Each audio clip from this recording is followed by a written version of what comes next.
This is the Balanced Advisor Podcast with Dr. Travis Perry, helping financial advisors like you achieve balance in their lives. Welcome to another episode of the Balanced Advisor Podcast. I'm your host, Dr. Travis Perry. Today, we're joined by Morgen Rochard. Morgen owns Origin Wealth Advisers, a fee-only financial planning firm located in Austin, Texas. She also owns a financial consulting practice called Money Owners, providing practice management advice for financial planners. She also has a book called The Personal Finance Quick Start Guide and a podcast called Bitcoin for Advisors. In her free time, Morgen can be found at local parks with her two young kids. Thanks, Morgen, for joining our show. Thanks for having me on, Dr. Perry. I'm glad to be here. Absolutely. I had fun in the pre-show to get to know each other. And, I always like to ask our guests, like, how did you get here? How did you get to this industry? And specifically, talk to us a little bit about your adventures with Bitcoin.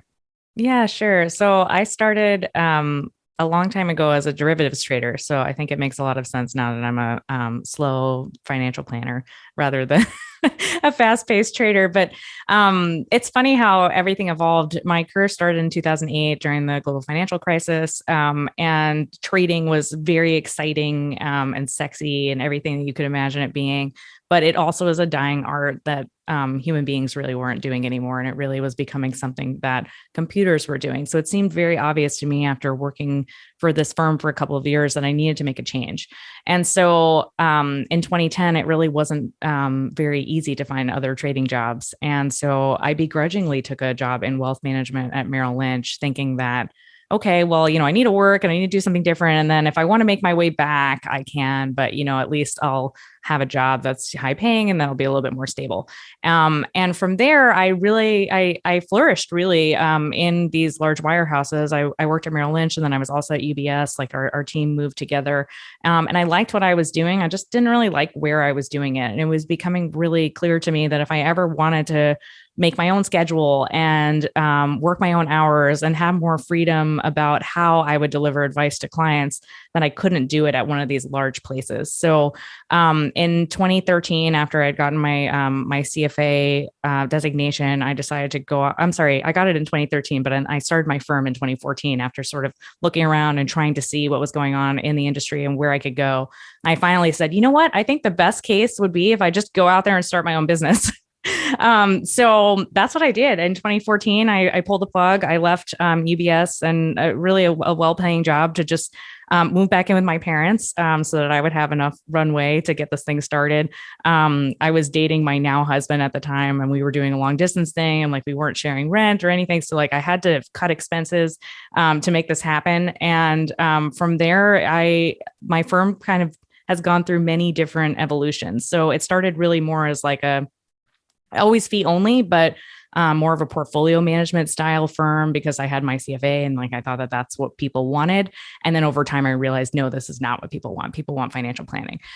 So I went for my CFP. And then from there, went even further, really down more of the empathetic listening path, because I got my registered life planner designation a couple of years ago now as well. And the firm is really all about client-centered life planning focused advice where the client and I can really get together and collaborate on their life so that they are getting the plan that they need rather than me just delivering them advice. And then the Bitcoin thing kind of just weaves through. I've always been into Austrian economics. So I don't think that that's something that people normally say, but while, other people were reading all sorts of cool books or whatever they were doing, I was reading Murray Rothbard and Man, Economy and State and things like that. So when I learned about Bitcoin the first time, I was like, oh, this is kind of weird, but it could be really cool. And I felt very uncomfortable wiring money to Japan to go buy some. So I didn't. So I would otherwise now be a bajillionaire if I was able to hold it. But then when I learned about it a second time, there was a little more infrastructure and things in place. You can go to a place like Coinbase to actually go buy, and it didn't seem so weird to send, random wire over to Japan. So from there, I was interested in it. And then I started having clients ask about it in 2016 and have been advising on it basically since 2016 as an asset that people can have in their portfolios. And now more recently, we have actual Bitcoiners coming in to get financial planning advice. That last part, like you just say it so nonchalant. To me, we're talking the pre-show is just amazing. Like considering the environment we're in right now, where Bitcoin is sort of the anti-establishment, anti-Wall Street, Big Brother sort of currency that I have a lot of friends who are involved in, and they really pride themselves on that they're actually turning to you for advice. Why? Yeah. So I think it does help that I'm not part of some of these large establishments, right? I think that if I were going to be a Bitcoin advisor over at Merrill Lynch, where I used to be, I don't think that would fly, right? There's a lot of compliance issues and other things. And also, like, we are the establishment when you're there. Whereas if you're a fee only practitioner and you've got a small practice and everything about the way I run my business is, I think, appealing to somebody who is into Bitcoin. It feels like a safe place to come for advice. And especially because this is something that I'm interested in and have been working in and have understood really for the last decade or so. It feels like a place where if somebody does come in and they own a lot of Bitcoin, maybe relative to the rest of their assets, that we're not going to immediately turn them away and say, this isn't a place where you can get advice.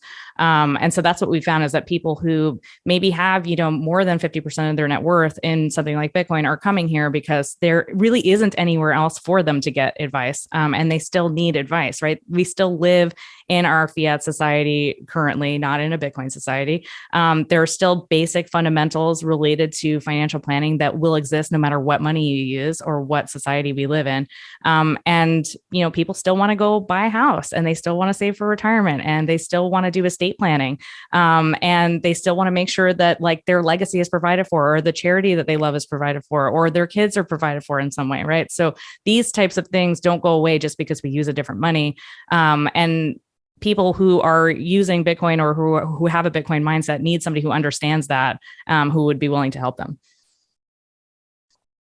Yeah, this is so fascinating. We could spend all of our time just there, just talking about what you've done. But let's go to, I think, one of the other reasons why you've really gone from derivatives trader to Bitcoin financial advisor is because of your balance. So let's talk about balance. And this is the other side of the Bitcoin equation here. Oh man, the dad jokes. So let's talk about the definition. What's your definition of balance? Yeah, I love that question. So for me, I think it's going to be different for everybody, right? Because many people want to spend their time in different ways. But for me, balance means, how can I spend time doing something that I really love, like truly love, which is financial planning and being with my clients, while also being with my family, which is really the most important thing to me in the world. It's something I tell my kids every morning when I wake up, when we all wake up in the morning, they get a big hug from me, and they are told that they are the most important thing to me on this earth, because they are. And so balance for me is, how do I make sure that I not only run a successful business that can provide for my family, but also spend really high quality time with my kids who, they're very young, and like the time I think is short of how long they will really want to spend this kind of time with me anyways. So when I think about it, I'm like, okay, how can I invest as much in them as possible while they're still listening and wanting to be around me? Yeah, it's super important, right? Especially young age, to be there for your kids. Like all the human development research I've ever seen in my PhD was parental involvement. Number one key indicator for any child growing and developing is that parental involvement, because they really need someone to be securely attached to, have that relationship. So I love that you start the day with that love, the hug, letting them know how much you love them, and then, building your business around this. So we're going to talk about that. As an advisor, what's your biggest issue of just trying to keep that balance? Because you do a really good job. We talked about in the pre-show, like you set boundaries, you really focus on creating this business, which I think is kind of the outpouring of let's leave the derivatives, let's get into financial planning, and let's really niche down here. So maybe let's talk to that first before I ask you about your challenges. Why do you think niching with Bitcoiners has helped you to create the balance that you have? Yeah, I think it starts from the get-go, right? Like, me starting my business was a strategic way for me to make sure that I could be home with my family. So when I started my business, I was 28 years old. My husband and I, we were very serious then. We knew we were going to get married when I started my business. So it seemed inevitable to me that we would also have children, because that was something that I always wanted to have and something that he's always wanted to have as well. So starting my business was, okay, if I start my business now, even though I'm quite young and maybe don't have all the experience, and maybe will feel kind of like I have imposter syndrome, which I did feel for a very long time, of like, this is maybe not the right time to do this. But if I do it now, then my business could probably get on a good stride by the time we actually do have children, in which case I'll be in a position where I could maybe hire somebody to help me, so that I could spend time with my kids. And that's really the trajectory that it went. I mean, I started my business at 28. I had my son when I was 31. And so my business had 3 years basically to like grow, flourish, become what it was going to become. In that time, I also took the CFP exams and pivoted my business into financial planning. So there was a lot that took place during those first 3 years before my son arrived. And at that point, I was able to hire because I had done all of that groundwork. And from there, like, even though I was working, many more hours, I had the time to work those many more hours before I had my son. But once I had him, it just became so clear to me that like, that wasn't what I wanted to do. And I looked at the numbers. I was like, okay, well, I can hire somebody in my practice with pre-tax dollars, and they can help me in my practice, and I can offload some of the things that, I don't particularly like doing, or I don't add a lot of value doing, right? Like and then I can spend time with my son while somebody else is doing this. And if I spend money on a caregiver for my son, then I'm using after-tax dollars, right? And I'm not spending time with my son, which is important to me. So like all around, like the math didn't work, like how I wanted to spend my time didn't work. So it just made sense. Like, okay, I need help in my practice. I don't need more childcare. And so then like I started time blocking, really. I started reducing the amount of hours that I worked. I started having certain days where I was completely with my son, where I wasn't doing any kind of client work, and just organizing my calendar a little bit better. That took time. I feel like I'm finally, now 8 years later and 2 kids later, right? Like I have like a really good schedule going, but back then it was like, okay, if we're going to throw some darts, I'm going to see if this works. I'm going to like maybe get childcare here and get my mom to help there and get somebody to help in here in the practice and do all these things. And by 2020, before my daughter was born, I had full-time help, not like in my practice, not just like contract work happening. Like I hired he's still with me, Mark. He's now actually a financial planner at my firm, but he was hired as a paraplanner.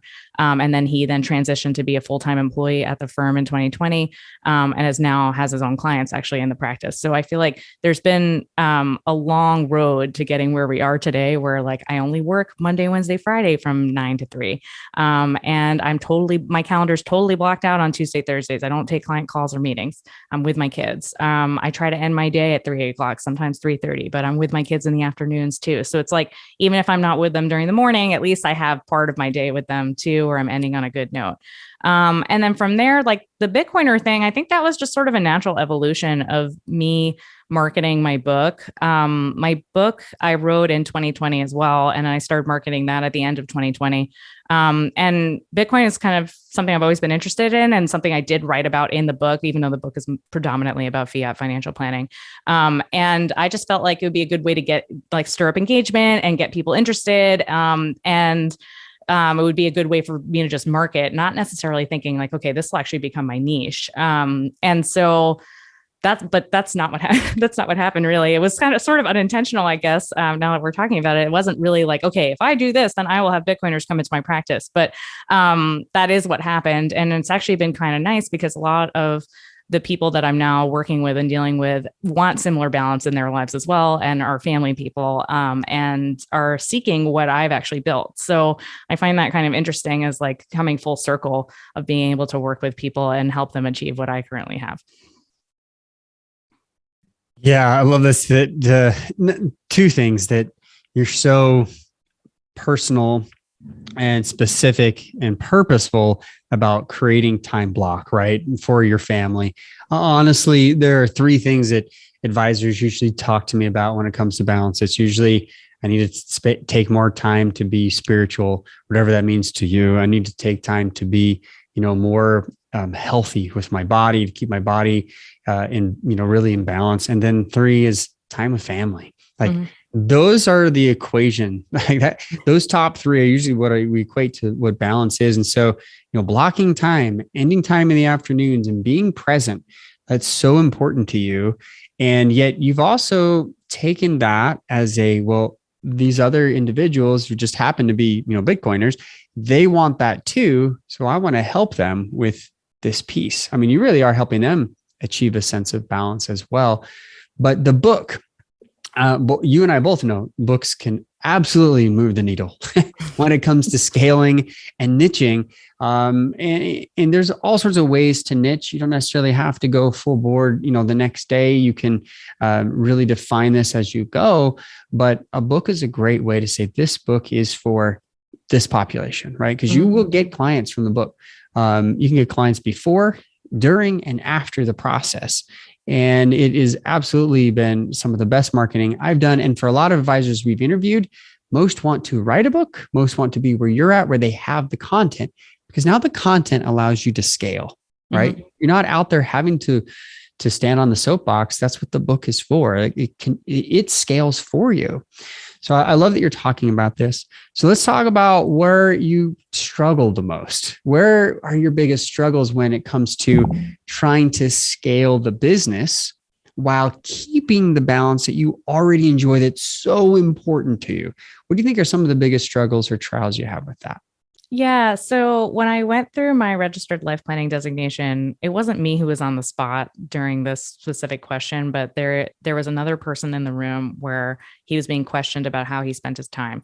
And what the moderator and the educator was telling us, and this is Louis Volbright, he said, imagine that the earth, just got knocked off its axis and we no longer have 24 hours in the day. You now have 22 hours in the day. What are how are you going to handle this? What's going to change about how you spend your time? And I don't know what it was about that really struck with me, because I'm already feeling like I walk a very tight rope. I think it's very easy for people to see what I've built and my life and think that I have no struggles, and to think that I've got it all together, and that at any given point, every day and at any time, like my calendar is perfectly done and I'm with my kids when I want to be, and I'm doing my business when I want to be. And I just don't think that that's the way human life is supposed to be. Like life is a struggle. It's kind of part of what makes it beautiful. And I think that's part of what gives it meaning, and that we were meant to, we were actually given a gift, really, that we should be struggling in some way. And that gift of struggling then means that you can hone your process a little bit better, and that you can get better about how you approach the different things that are really a challenge. And in my business and also with, how I run my personal life, I think that I do run up against, the being spiritual and taking care of myself, and then also spending time with family, right? Like my balanced life is very balanced, right? I'm able to both have a business and have a balanced life. But within my balanced life, right, because I want to devote so much of it to my children, sometimes I don't get that workout in that I wanted to take. And then sometimes I don't pray the way that I want to. And sometimes I don't have time for the extra things that would really nourish me, both spiritually and physically, because I'm devoting so much more to my children. So I do feel like that personally is a struggle for me, and something that I've been working on and trying to figure out how to work that in or do it with my kids. And we do like a lot of blessings and other things with the kids. So sometimes I feel like some of those spiritual needs are met, but physically, I mean, I have kids that are 4 and 1, it's kind of hard to take a workout with them. It's not going to happen. I mean, it might happen in future years, but right now it's like, they're poking me, or they're trying to figure out what's going on. They need something, or they need to go to the bathroom, right? There's always something. So it's the truth. It's the truth. It's like, I'm on the bike. Could you wait 5 minutes? Like, that's just not a thing with a 4-year-old and a 1-year-old. So, and kudos to anybody else that's been able to make that happen. But for me, yeah. And then I feel like when I do have childcare, right, that because I'm spending money on the childcare, that I should be focusing on my business as much as possible.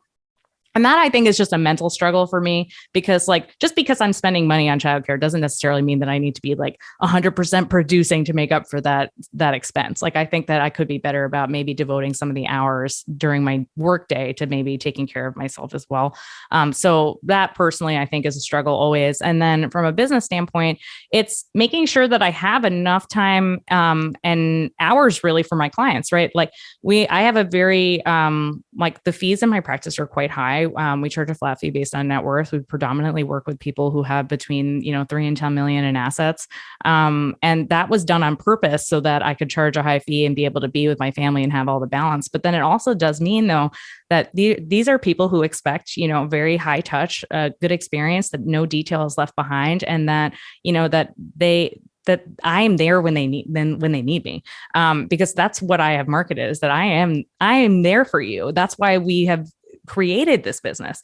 And it's not even that I don't want, like, I want that. I want to be there for my clients in the way that they need me. Like my clients are really kind of like an extended family for me. So I struggle with that as well, of being like, okay, I know some people can't necessarily meet me from 9 to 3. Like, when else can I fit them in? And if I'm going to do that, then like, what am I sacrificing on the other side in order to give them that extra time?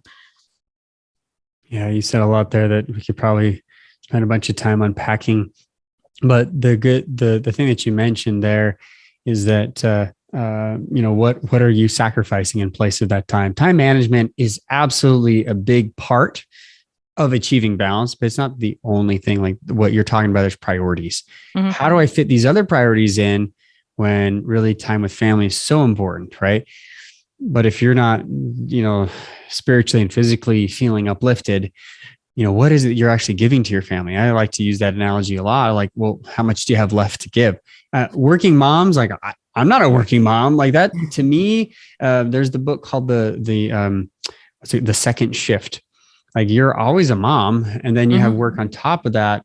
Is very difficult to manage that balance, where you can't necessarily turn off being mom. And in fact, regardless of women in the workplace or not, when it comes to child who chooses, if they're at school, who they're going to call mom. They're going to reject. Why? Because mom is the number one first nurturer. That doesn't mean dads are exempt from having that nurturing responsibility. They should. And they have every, biological and nurturing capabilities, especially when the child's born. We've found, human development, that they have something released in their body called vasopressin.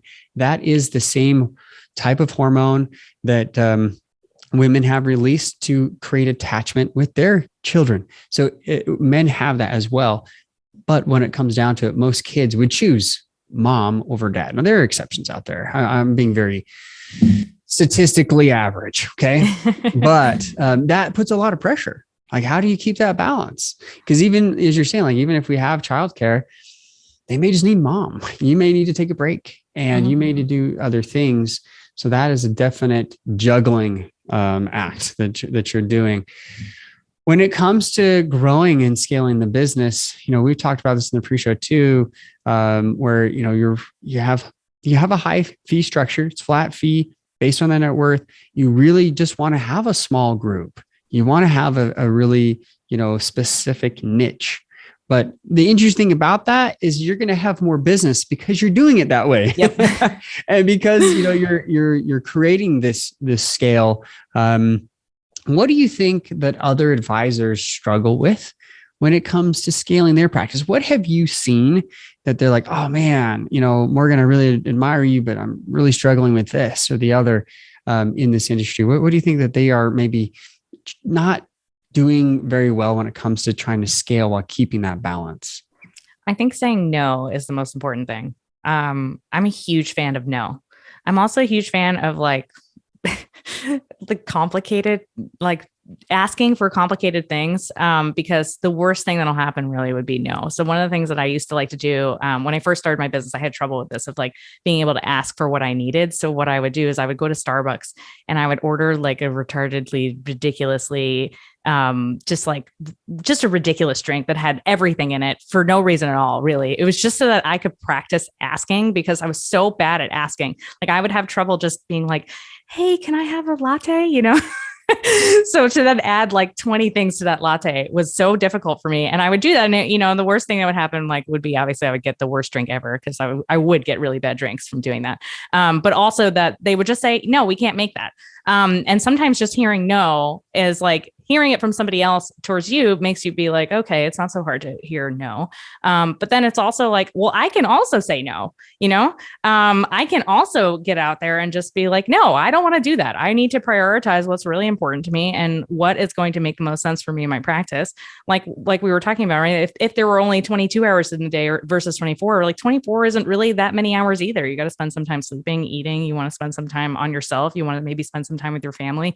You only have a certain amount of time to work. And even while you're working, right, there's only a certain number of hours that you're working. And therefore, if you're not saying no to things, your calendar can just get filled with a bunch of garbage it's not going to be productive. It's not going to add time or value to your practice, and will also not really benefit you in any way or regard. So I have sort of a mantra in my practice that I'm only allowed to have 1 hour of that on my calendar per week. Because every now and then, you get something, you're like, well, it doesn't really make me money and it doesn't really provide any value for my business. And it doesn't really mean I'll be spending any extra time with my kids. But, I kind of just want to do that. So if I have 1 hour per week where I'm like, okay, that's my thing, I'm just going to do that for 1 hour, I think it's going to be okay. Right. And, I limit myself to that because otherwise, I could fall into that trap of saying yes to a lot more things. And then it also does make me evaluate if I already put something on my calendar that really is kind of worthless relative to the rest of my goals, then okay. If something else comes up, then I'm like, do I really need to do this other thing? Do I even want to push that out a week or 2 or 3 because I've already filled in these other things onto my calendar, at which point I have to say, okay, maybe it's really just time for me to say no. Right. And the more you say no, the easier it is to say no is what I found. And no is just such a beautiful thing. I think we hear no and it seems like a negative word, but really what you're saying is you're saying yes to yourself. You're saying yes to the priorities that matter to you. You're saying yes to your family. You're saying yes to that workout. You're saying yes to your time with God, right? You're saying yes to all of the things that really do matter and no to the thing that really doesn't mean anything in the grand scheme of things. Yeah. And that's the key, is saying no is actually saying yes to hopefully something better, right? And that, again, is priority management.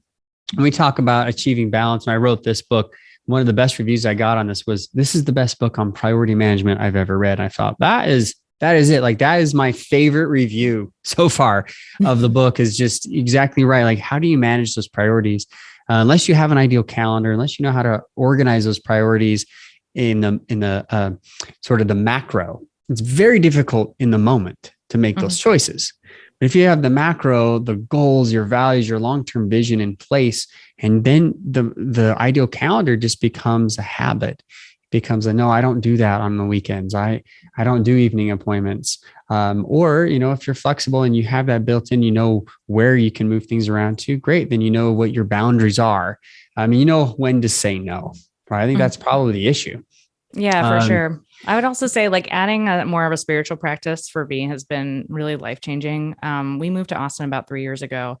And one of the things when I got to Austin was, wow, there really aren't a lot of Jews here. And I grew up in New York around Jews constantly. So I always felt Jewish just because I was around Jewish people. And then when we got to Austin, and specifically where we moved on the west side, there just weren't Jews here. And so it started to feel really important to me to incorporate more Judaism, not only into my own life, but also for my children. And we started keeping Shabbat every Friday night and Saturday. And so we're not masters at this. And I think that if any Orthodox Jewish person was looking at what I was doing, they would say, you are not keeping the Sabbath, Morgan. And that's not what you're doing. But I do turn off my phone for 24 hours. So that means no calls on Saturday, which was something that I actually used to do. I used to take client calls on a Saturday when my kids were napping or doing whatever. And it forces me to just be present with my family and also be present with God, right? Which is what is important to me. So even if for the rest of the week, I neglect everything else and I don't really get it together, at least from Friday night to Saturday night, I have a moment where I'm just all there. And so I think having that also as an advisor, right, it can increase your balance, right? If you just incorporate one little thing and you're able to do it consistently every single week. And maybe that's not Shabbat for somebody else, but for me, that's what it was. You know what I love about that? I've been actually studying the Old Testament this year, and I realized that Shabbat actually means to stop or to pause. Mm-hmm. You're stopping all phone calls. You're stopping all, business. You're stopping whatever it is for you. Man, if that's what you do, Morgan, to create that spiritual connection, more power to you. That's where you've designated your time. I think that you need to give yourself more kudos on that, because that's crucial. I think a lot of the world has fallen away from religious practices. And then we come back to, well, look, meditation is actually good for you. Wow, prayer is helpful. And we're like, well, no kidding. We've been doing these practices literally for thousands of years that work. We're getting away from these practices because we're letting our balance get away from us. and we're putting more, things that are higher priority in our mind. It could be even our own business, maybe family, maybe whatever it is ahead of, if spirituality is really important to you, if that's, getting pushed down, you're going to feel dissonance, cognitive, psychological stress, whatever it is. Like, hey, I know this is important to me, but I'm not doing it. So the fact that you're turning things off and you're pausing and you're stopping the rest of the world, I think that is the definition of Shabbat. So I love it. I love what you're doing there. Congratulations on that. That's fantastic. I appreciate that. Yeah. I think that we tend to prioritize the material world because we do in fact live in it, and it's hard to see what is on the other side.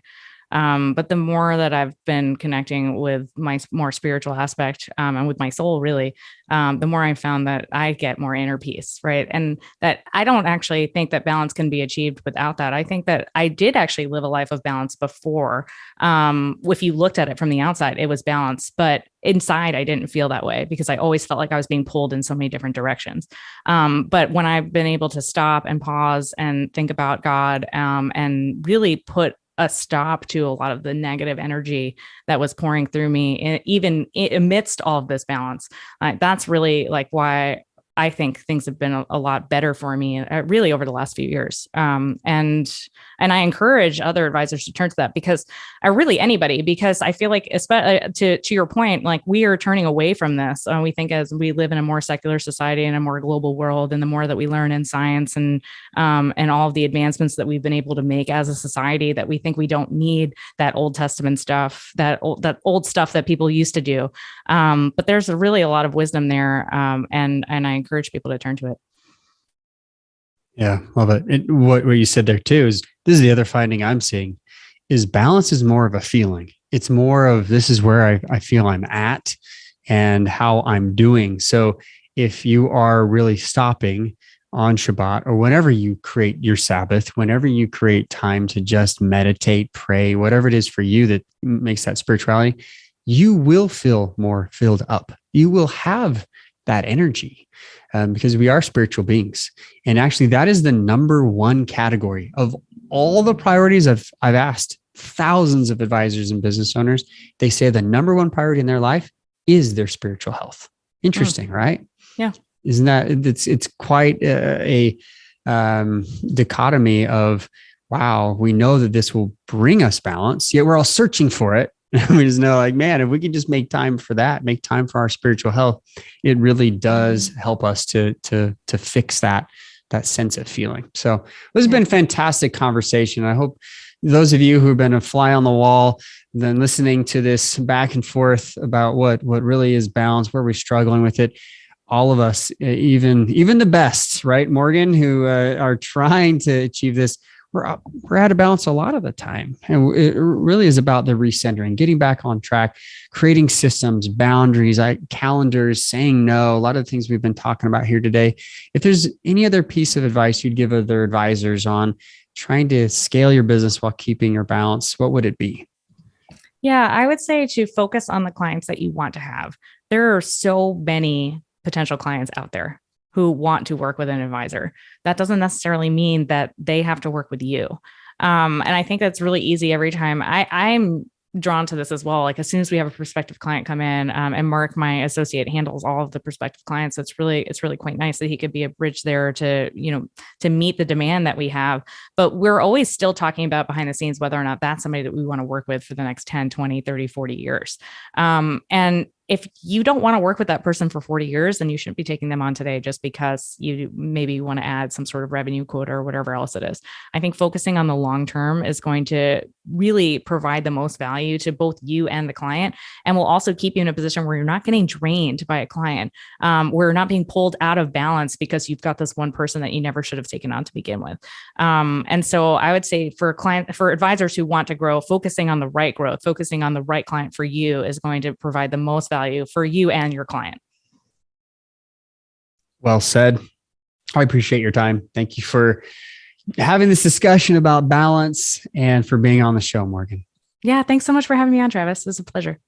Absolutely. And thank you, listeners. I hope this has been enlightening for you as we've been talking a lot about the religious aspect, but also how to create boundaries and say no. I think there's a lot of great info here. If there's someone that needs to hear this message, share it with them. Like, subscribe, give us great ratings on any of the podcast venues or mediums that you listen to. And thank you for listening. This is The Conversation. It's a two-way street, really. While you are a fly on the wall, we'd love for you to interact and let us know how we're doing. And for really being advisors, for being out there, trying to help your clients really to have balance in their own life through financial planning.